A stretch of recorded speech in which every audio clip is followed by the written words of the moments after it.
இதே மாதிரி புது ஓட்டர் ஐடி உங்களுக்கு வந்துடுச்சா, அப்படி உங்களுக்கு கிடைக்கலனா என்ன பண்ணலாம்? இந்த புது ஓட்டர் ஐடியை வீட்ல இருந்தே உங்களால டவுன்லோட் பண்ண முடியும். அது எப்படி பண்ணலாம் அப்படிங்கறத நம்ம இன்னைக்கு வீடியோல பார்க்க போறோம். உங்க மொபைல் எடுங்க, அதுல Chrome browser ஓபன் பண்ணுங்க. அதுல voters.eci.gov.in அந்த வெப்சைட்டை வந்து ஓபன் பண்ணுங்க. ஃபர்ஸ்ட் டைம் நீங்க ஓபன் பண்ணும்போது உங்க மொபைல் நம்பரும் ஓடிபியும் கொடுத்து தான் நீங்க லாகின் பண்ணணும். லாகின் பண்ணிட்டீங்கன்னா உங்களுடைய பேஜ் வந்து இப்படி தான் இருக்கும். இந்த ஸ்கிரீன்ல உங்களுக்கு eUPSC டவுன்லோட் அப்படின்னு ஒரு ஆப்ஷன் இருக்கு, அதை கிளிக் பண்ணுங்க.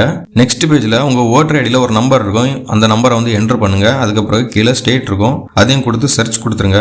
அப்புறம் உங்க ரெஜிஸ்டர் நம்பருக்கு ஓடிபி வரும். அந்த ஓடிபி நம்பரை என்டர் பண்ணிட்டீங்கன்னா கீழே டவுன்லோட்னு ஒரு ஆப்ஷன் இருக்கும், அந்த ஆப்ஷனை கிளிக் பண்ணிட்டீங்கன்னா உங்களுக்கு ஓட்டர் ஐடி டவுன்லோட் ஆயிரும். இதே மாதிரி புதுசா நீங்க வந்து டிஜிட்டல் ஓட்டர் ஐடி வந்து டவுன்லோட் பண்ணி எடுத்துக்கலாம். அதுக்கு பிறகு இந்த ஓட்டர் ஐடியை நீங்க வந்து லேமினேஷன் சென்டர்ல கொடுத்து நீங்க வந்து லேமினேஷன் போட்டு வச்சுக்கோங்க. இதுல நீங்க ஓடிபி கொடுக்கும்போது உங்களுக்கு ஓடிபி வரலன்னா அதுக்கு ப்ராப்ளம் என்னன்னு பாத்தீங்கன்னா உங்க மொபைல் நம்பர் ஆல்ரெடி ரெஜிஸ்டர் ஆகலன்னு அர்த்தம். அந்த மொபைல் நம்பர் வந்து எப்படி ரெஜிஸ்டர் பண்ணும் அப்படிங்கிறதுக்கு நான் ஆல்ரெடி ஒரு வீடியோ போட்டு அந்த லிங்க் வந்து நான் டிஸ்கிரிப்ஷன்ல கொடுக்குறேன். நீங்க அதை பார்த்து நீங்க அதை வந்து அப்ளை பண்ணுங்க. அதுக்கு பிறகு வந்து கொஞ்ச நாள்ல உங்களுக்கு ஓட்டர் ஐடி வந்துடும். அதுக்கு பிறகு இந்த ஸ்டெப்பை ட்ரை பண்ணி உங்க ஓட்டர் ஐடியை டவுன்லோட் பண்ணி எடுத்துக்கோங்க. இந்த வீடியோ பிடிச்சிருந்தா லைக் பண்ணுங்க. எல்லா டெக்னாலஜி அப்டேட்ஸ்க்கும் நம்ம சேனலை சப்ஸ்கிரைப் பண்ணி வைங்க.